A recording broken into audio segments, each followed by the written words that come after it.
Laboratory में hello arene, इसकी preparation हमने की थी। अब इसके बाद नेक्स्ट इसकी फिजिकल एंड केमिकल प्रॉपर्टीज को जाना जाए। तो इसमें सबसे पहले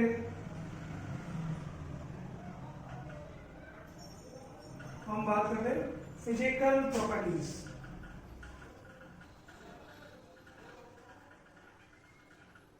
क्या होता है हेलो एरीन को हम कैसे आइडेंटिफाई कर सकते हैं, कैसे पहचान सकते हैं? इसमें सबसे पहले हम ये कहते हैं कि हेलो एरीन जो है रंगहीन, कलरलेस, रंगहीन तैलीय प्रकृति का, तैलीय प्रकृति का द्रव या ठोस होता है। ये लिक्विड फॉर्म में भी हो सकता है और सॉलिड फॉर्म में भी हो सकता है। दूसरी प्रॉपर्टी वाटर इनसॉल्युबल है, जल में अविलेय है, लेकिन कार्बनिक विलायक, ऑर्गेनिक सॉल्वेंट में क्या है? सॉल्युबल है, विलेय है, कार्बनिक विलायकों में विलेय है। तीसरी बात यह है एक अभिलाक्षणिक गंध, अभिलाक्षणिक स्मेल, गंध कोई शो करता है। एक बार सुन ले तो नेक्स्ट टाइम में हम इनको आसानी से पहचान सकते हैं। चौथी बात, जो एरिन हैलाइड है वो विभिन्न प्रकार के हो सकते हैं, जैसे arene iodide, arene bromide, arene chloride, arene fluoride. इन सब में यदि हम गलनांक और क्वथनांक का क्रम जाने तो विच इज हायर, तो हम ये कहते हैं कि जो एरिन आयोडाइड है सबसे अधिक इसका गलनांक क्वथनांक होगा due to maximum molar mass, अणुभार ज्यादा है, यानी इसके गलनांक क्वथनांक का जो क्रम है वो ये होगा। तो ये सारी इसकी क्या जनरल फिजिकल प्रॉपर्टीज है। अब फिजिकल प्रॉपर्टीज के बाद फिर हम आते हैं केमिकल प्रॉपर्टीज, रासायनिक गुण।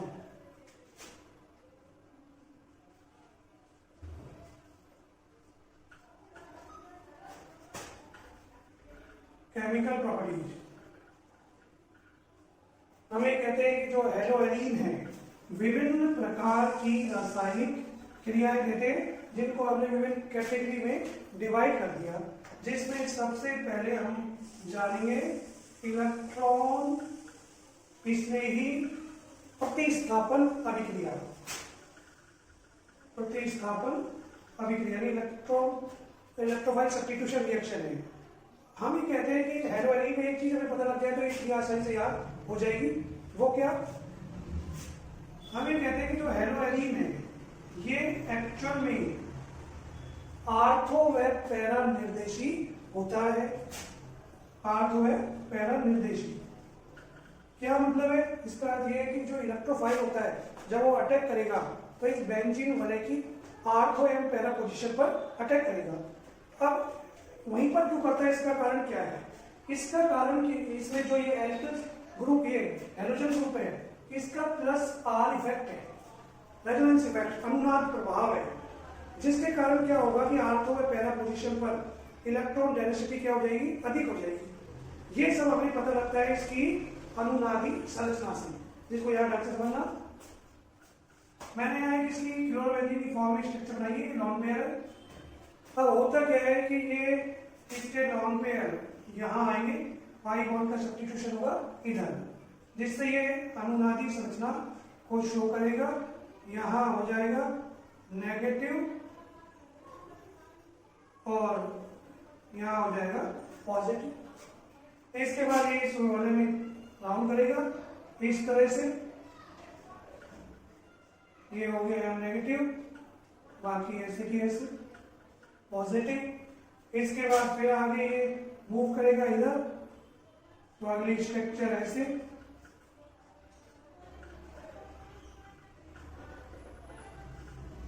ये 3 मेन स्ट्रक्चर है। इसके बाद तो वापस वही पोजीशन आ जाएगी जिसमें पाई बॉन्ड वापस यहाँ आ जाएगा, इलेक्ट्रॉन यहाँ चले गए।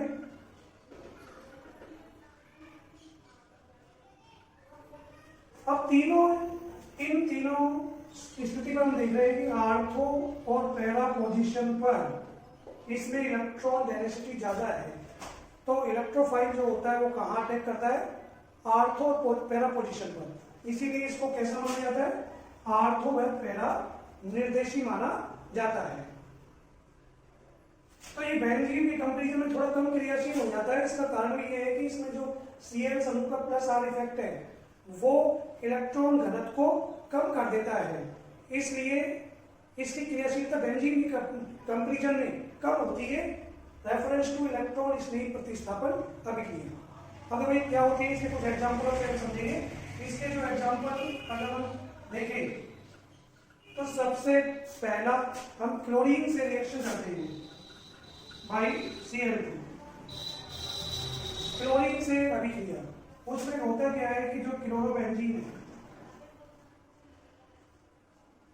जब इसकी क्लोरीन से क्रिया होगी लुईस एसिड की प्रेजेंस में होगी, तो हमें कुछ नहीं करना, इसकी आर्थो और पैरा पोजीशन पर हम इलेक्ट्रोफाइल को जोड़ देंगे। इसकी मैकेनिज्म मैंने पहले भी कई बार बताई है। तो इलेक्ट्रोफाइल जो प्लस होता है वो इसकी आर्थो पैरा पोजीशन पर जोड़ दो बस, तो ये बन जाएगा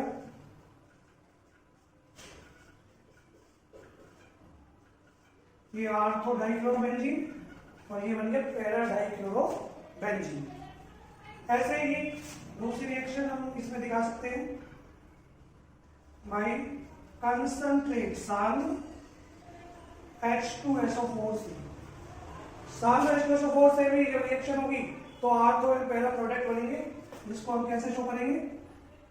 ये हमारे पास क्लोरोबेंजीन,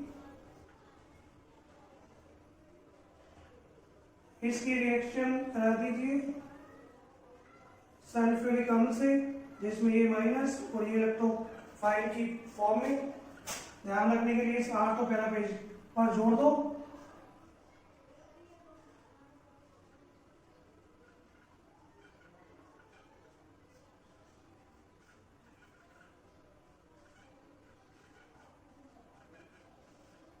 एक बनेगा आर्थो क्लोरोबेंजीन सल्फोनिक अम्ल, दूसरा हो जाएगा पैरा क्लोरोबेंजीन सल्फोनिक अम्ल।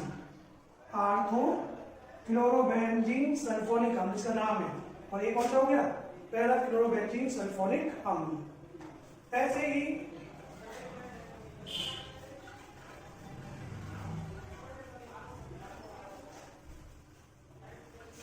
इसी टाइप की इसमें थर्ड रिएक्शन जो हम कहेंगे सांद्र HNO3 से, इसे सांद्र नाइट्रिक अम्ल से। हमें कहते हैं कि सांद्र नाइट्रिक अम्ल से जब इसकी रिएक्शन कराते हैं, जैसे कि ये इलेक्ट्रोफाइल है, वही आर्थो एंड पैरा पर जोड़ दो। आर्थो पर जोड़ोगे तो आपको U शो करना है, पैरा पर जोड़ोगे तो प्रोडक्ट ये शो करना है। ये बना आर्थो क्लोरो नाइट्रो बेंजीन, और ये क्या बनेगा? Para chloro nitro benzene. इसी टाइप की फोर्थ रिएक्शन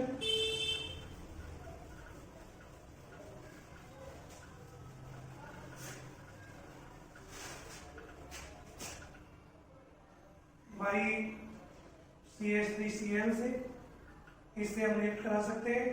देखो रिएक्शन कितनी जल्दी याद होगी, ये आपने इससे रिएक्ट कराई, ये इलेक्ट्रोफाइल बोलो ना आर्थो पैरा पोजीशन पर, ये आर्थो प्रोडक्ट और ये कौन सा? Para product. इसका नाम हो गया, पहले बताया था, आर्थो क्लोरो टॉलुइन, और ये कौन सा हो जाएगा? Para chloro toluene. इसी प्रकार इसी में fifth reaction by acetyl chloride से CH3COCl से। सेम रिएक्शन याद करने के लिए, ये आपका क्लोरोबेंजीन, इसकी रिएक्शन एसिटल क्लोराइड, एक रिएक्शन एक ही बार, जिससे ऐसे याद होगी। ये जो इलेक्ट्रोफाइल है इसको जोड़ दो वही आर्थो पैरा पोजीशन पर,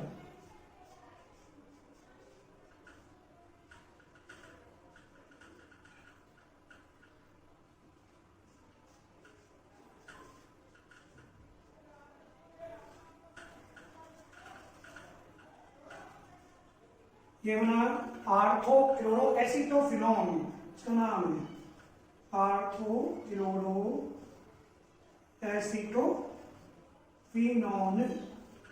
और ये हो जाएगा पैराक्लोरो एसीटोफिनोन।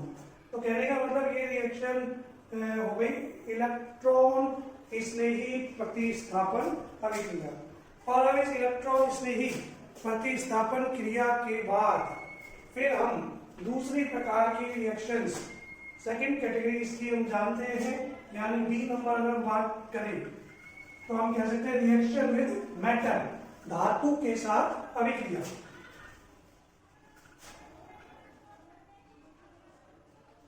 धातु के साथ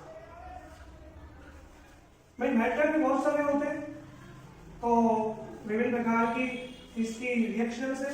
एक रिएक्शन तो जैसे बुश रिएक्शन जो आपने पढ़ी थी सोडियम धातु के साथ, तो वही सेम टाइप की इसमें भी लिख सकते हैं सोडियम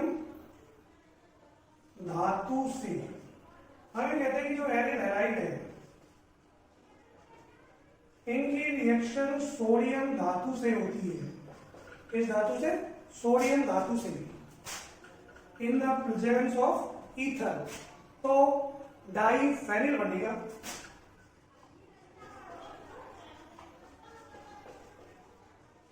ये डाईफेनिल बन गया। इस रिएक्शन को यहां एक नाम से जाना जाएगा फिटिंग रिएक्शन, फिटिंग अभिक्रिया के नाम से ही जाना जाएगा। इसी प्रकार यदि इसमें हम एक ग्रुप एरिल का लें और एक एलिफेटिक का ले लें, यानी ये रिएक्शन सेम अगर ऐसे कराएं वही सोडियम धातु से ही, लेकिन अब की बार एक ये हमने एरिल लिया और ये एल्किल लिया, वही ईथर की प्रेजेंस में रिएक्शन इसमें सेम होती है। यहां से अगर निकलता है टॉमिन बनता है, लेकिन इस रिएक्शन को यहां पर हम बोलेंगे, ये कहलाएगी बोर्स फिटिंग अभिक्रिया। बोर्स फिटिंग अभिक्रिया, यानी ये रिएक्शन कौन से हुए? बोर्स फिटिंग रिएक्शन, दोनों नेम ऑफ द रिएक्शन है। सेकंड, इसी में अगर हम थर्ड रिएक्शन की बात करें तो कॉपर धातु से भी है, इससे कॉपर धातु से अगर एरिल हैलाइडों की रिएक्शन कराते हैं